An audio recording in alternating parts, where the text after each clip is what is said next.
Okay, everybody ready? Yeah. I cakap bahasa Inggeris dan bahasa Melayu. Is that alright or you want me? English first. Okay, alright. Okay. Jadi, I want to summarize for the benefit of the press what transpired for perhaps the last 7 days or so. Okay.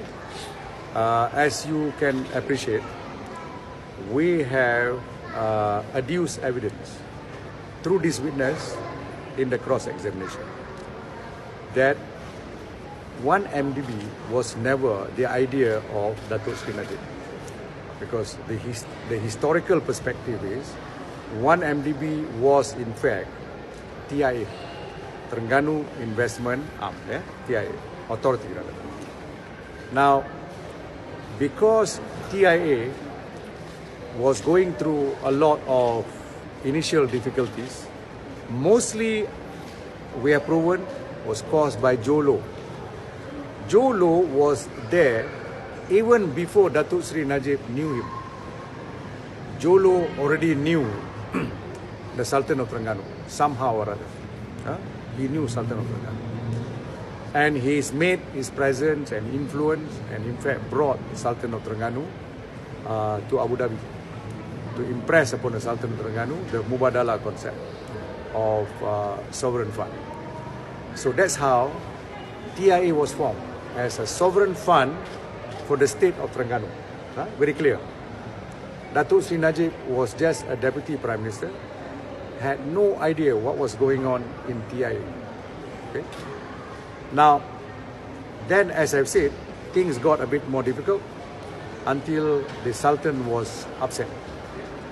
He was then also the Agong, the Yang di-Pertuan Agong. So they decided, give up TIA, give it to the federal government, let the federal government take it.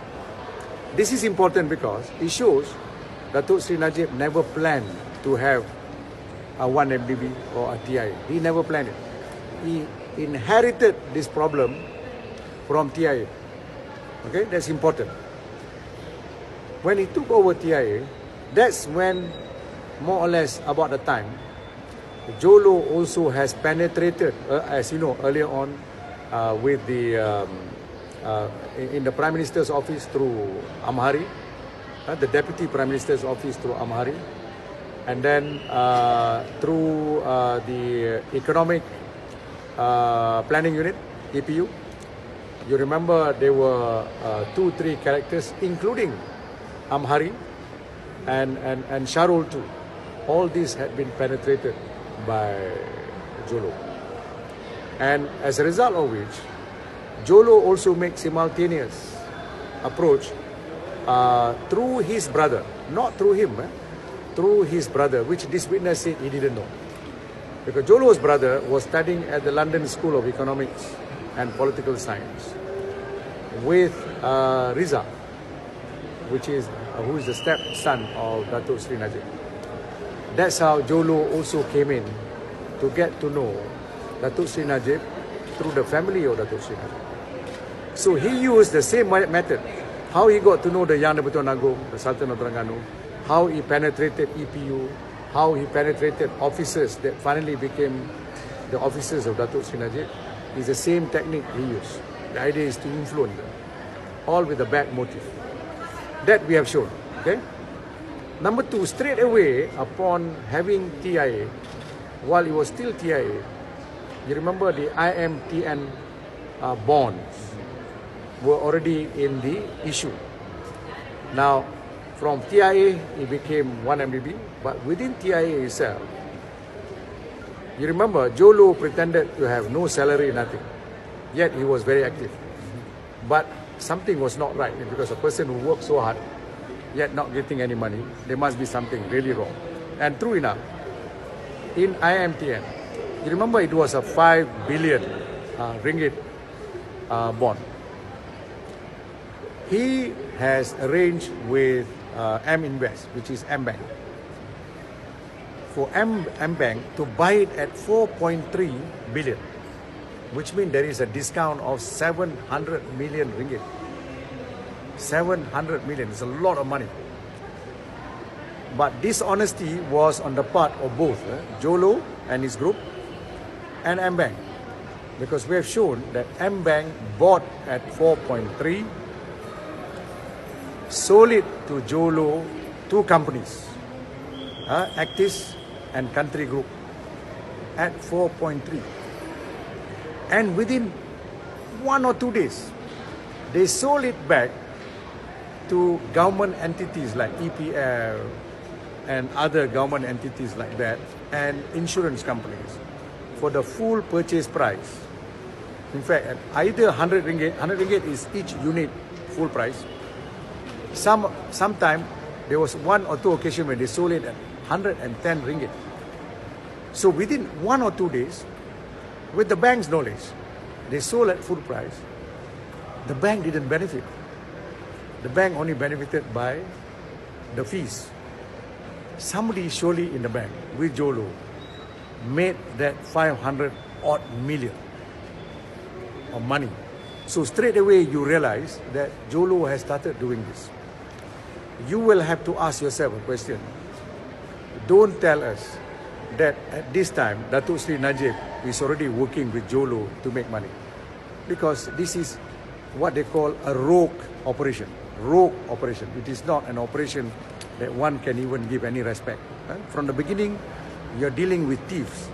Jolo is a thief. Now, that is one episode. Okay? Now, then you come to the next episode. The next episode started early this week. You remember the PSI, Petrol Saudi deal. How did the Petrol Saudi deal come to us? Now, according to from yesterday notes and the cross-examination, it says because of a letter sent by Prince Turki Faisal. Yeah? Prince Turki sent to Datuk Sri Najib a letter with an attachment from Petro Saudi letter. Okay? Now, Petro Saudi letter invites and say, look, we can do a good venture, we can do a JVC, one MDB and us, because it's between two friends, and that is nothing wrong, because Datuk Sri Najib is a friendly Malaysian party to joint venture with a Saudi company. Okay? As a Prime Minister, I have already put this matter forward. As a Prime Minister, how could he do research to find out whether Petro Saudi is a real company, genuine or not? The people who must do must be one MDB. They themselves. The CEO is being paid 99,000 a month. He got 18 months bonus. Okay? So surely he must do this job to find out. But he didn't do anything. He said he accept what Petro Saudi say 100% without even looking for the annual report, without even going into the website to find out who are these Petro Saudi people. Okay? None of them. So having not done that, he accepted blindly. Then we found out later on, subsequently, later on you will know about this, that Petro Saudi is actually a sham. It's not a real company. It is a company, but it doesn't have the asset as it claimed. Okay? Now, that is what Datuk Sharul, in fact, testified. But the worst thing he testified is this. Although the board of 1MDB did not sound happy about going into the deal, but because these people persuaded the board on the pretext that Datuk Sri Najib wants it, Datuk Sri Najib wants it. Of course Datuk Sri Najib wants it, but providing everything else is proper lah. If everything else is good, of course Datuk Sri Najib wants to enter. If it is not good, if it is in fact a scam, why should the Prime Minister say go ahead? Alright? When the Prime Minister say I'm keen, I want to go ahead, is because he assumed everything is good. Okay? Now, the board finally authorized, okay, enter into the agreement with PSI, which is Petro Saudi International. Now, as they were about to decide on this, Jolo and his gang set up a company called Petro Saudi Cayman in Cayman Island, which apparently has got nothing to do with Petro Saudi. Okay? Why the similarity of the name? Because they want to trick 1MDB into believing that this is a subsidiary of Petro Saudi International. And Datuk Sharul, again, without checking, Petro Saudi International is different from Petro Saudi Cayman. He realized it, but he relied on Casey Tang, who is Jolo's appointee in 1MDB. He said, I rely on Casey. Casey said, okay, it's okay. Never check with with their own lawyers, because 1MDB has got solid lawyers. Never check at all. And they entered into an agreement with the wrong company. This is the wrong company that actually took our money. Okay? All these were designed principally by Jolo with the help of some people in Petro Saudi, and in the case of IMTN, with the help of some people in the MBank. Okay? Then this morning, from morning until now, you realize that we have got episodes to show you how some documents are just created. There was no meeting. There was no briefing to Datuk Sri Najib. One of them is this. There is no such thing as a meeting between advisor, the chairman of the advisory board, and Datuk Sharul. There is no such post standing alone. That post, you are called chairman of the board of advisors, is because you must chair the meeting of the board of advisors, which must have minimum 4%. All our advisors, including Datuk Sri Najib. When he chairs, he's called the chairman of the board of advisors. But Sharon thinks that take the chairman alone, sits with him, and they can have a meeting together, which was a total nonsense. Now, you cannot expect the Prime Minister to know about how company meetings are organized. You cannot expect that, because this is micromanaging. People who should advise him properly should be people like Datuk Sharul. People in 1MDB. They never advised him. They made him sign. But luckily, in all those papers that he signed, he never say, go ahead with the signing. He never say, go ahead with the transaction. He has carefully expressed and say, please do due diligence. Please do due diligence, because he knows, at least our Prime Minister, our former Prime Minister know that people who must make decisions must be the board of directors, because they are the people who decide for the company finally. The Prime Minister, as Prime Minister, can overrule under 117, can. But he has never exercised that power under 117. Never once. As Prime Minister, he's never exercised. That power is there, like the power of the Prime Minister in Petronas. Okay? That's clear? Any question before I go into Malay? You mentioned about during the proceedings just now that you brought out a bundle of documents where Datuk Sri Najib signed. What was that all about? That is the document in relation to the so-called the Datuk Sharul sitting with Datuk Sri Najib alone. Two of them. Datuk Sri Najib had a meeting with him as chairman of the board of advisors. This is the one I say it cannot exist. Chairman of the board of advisors must sit with advisors in a meeting of advisors. Minimum 4%. If you sit with Datuk Sri Najib, you're sitting with Datuk Sri Najib. These minutes are all fraudulent.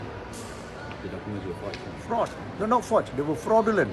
There's no minutes, there's no meeting that took place, there's no decision making that took place. All these were created. That is our case. You understand?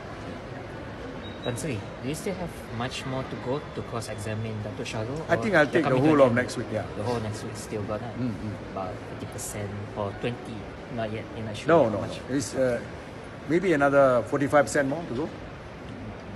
So about 55% Yeah. complete Yeah, already. because the initial part will be tough. Yes. We have already entered the first phase of Petro Saudi. And then we are going to go to Aba and so on. Yeah? All right, any other question? Tan Sri, can I ask other questions? Sure. Is Datuk Sri Najib going to Bukit Aman tomorrow for the Nga Komeng posting? Alleged defamatory Witness.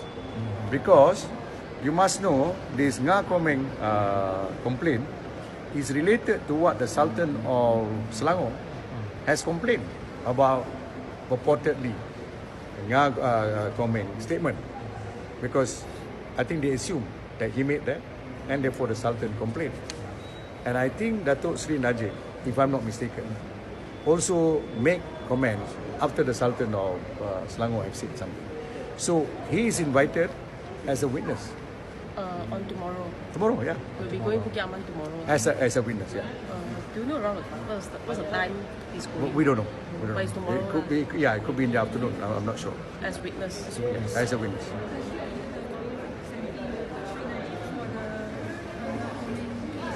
No, not yet. Not yet. Not yet. Yeah, there's nobody, because he's just a witness. He's not an accused person. Yeah, So he won't go with lawyers, assistants. I don't think so. But will you be consulting with him about this matter? Today? He has asked me. Okay. He has asked me, and I found out that he's required as a witness. Nothing more. Okay. Okay? Because obviously, because they can't interview the Sultan of Selangor, so they have to interview someone. Okay? Okay, thank you.